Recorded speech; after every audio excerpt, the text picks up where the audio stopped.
Everyone knows how close the late President Buhari and Tinubu were, and the promise he must have made to him regarding the release of Nnamdi Kanu. The question now is, will Tinubu betray that promise?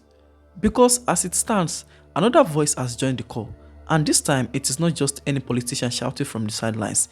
It is Senator Ned Nwoko, and what he said has left many people talking. According to him, the only real path to peace in the southeast is to release Nnamdi Kanu. He said it boldly on live TV that keeping Nnamdi Kanu locked up is not just unjust, it is what is fueling all the tension and violence we keep seeing on a daily basis. But he didn't stop there.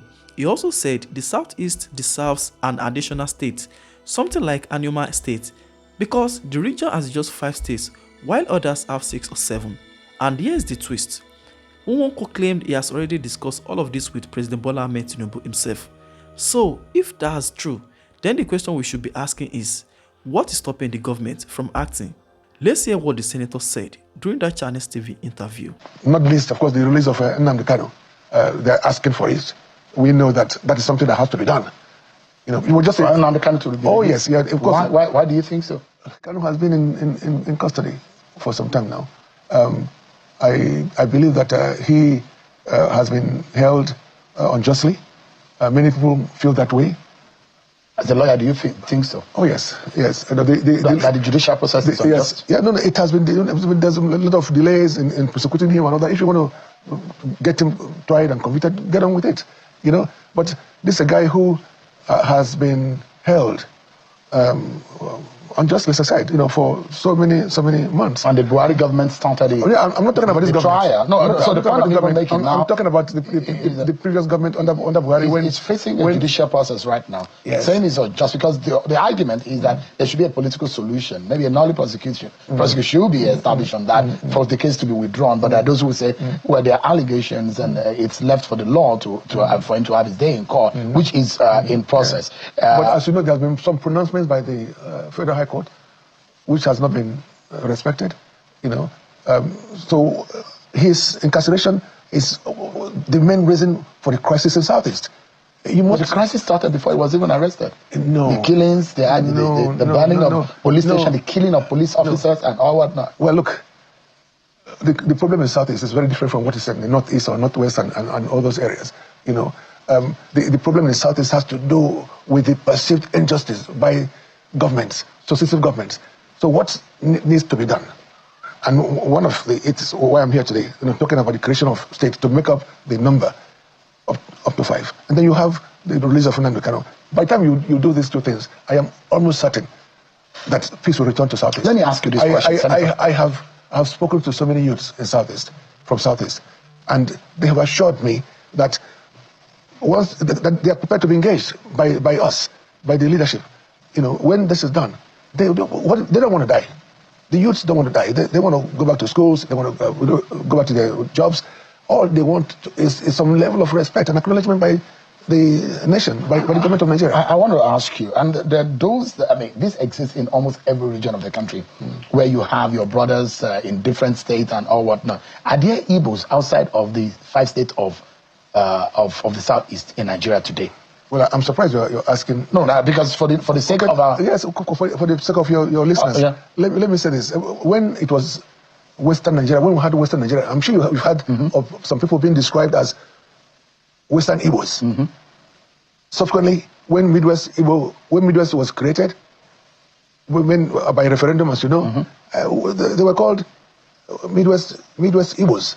Then the name changed to Bendel. They were called Bendel Igbos. And of course, Delta came up with Edo State, and now they're called the Delta Igbos. And that is the Anyomas, the people, our people. 9 local governments areas, in that senatorial district. And we are almost completely Igbos. Of course, there are arguments about some areas, some people have come from Igala or come from Benin. But the fact is that, according to Delta State gazetted laws, there are only 5 ethnic groups in Delta: the Yorubas, the Igbos, the Ejos, the Shekiris, and the Isokos. Well, I'm not sure Nigerians are happy with more states. The ones that we have, at some point they were they couldn't feed themselves. They couldn't pay salaries. Now we're going to be creating. How do you convince the average Nigerian that really creation of state is the way to go? Are you aware that in Delta State, for example, that we have the largest allocation every month? largest allocation for FAC. Are you aware of that? And this comes from oil and gas resources. Delta North has almost 40% of that allocation. And that 40% is more than what you have in maybe Ebonyi or in Enugu or in Zamfara. So we are much more ready than most current states. We have the resources. That's not the issue. So as a lawyer, quickly, because we're due for another break, as a lawyer, if you look at the position of the Constitution in state creation, in delineation, boundary adjustment, and local government creation, it's very clear of how, the processes on how to create a state. Have you met that criteria as stipulated by the Constitution, where the Constitution stipulates that there will be a referendum in the areas, in all of the areas, where this state creation proposition is coming from? Have you been able to meet that? Of course, yes. Referendum will come in the next few weeks, I'm sure, or months. Almost certainly before the end of the year. We've gotten the guidelines. And for this particular creation of an Anambra state, the referendum will not be limited to just the 9 local government areas. It will extend to all the 5 southeastern states, because we are trying to take the slot that belongs to southeastern states. Why are you so passionate about this? Because it's an agitation that's been 70-something years, but by our forefathers. What if this fails, if it doesn't happen? Well, it's life. You know, at least we would have tried our best. But who would have thought that we would have gotten to where we are now? Who would have thought so? So it's something that our forefathers fought for. They traveled and traversed across the country trying to, lobby, trying to, ask others to support them. But now we're doing it from within National Assembly through a bill, as I said, and there is really nothing that will stop it.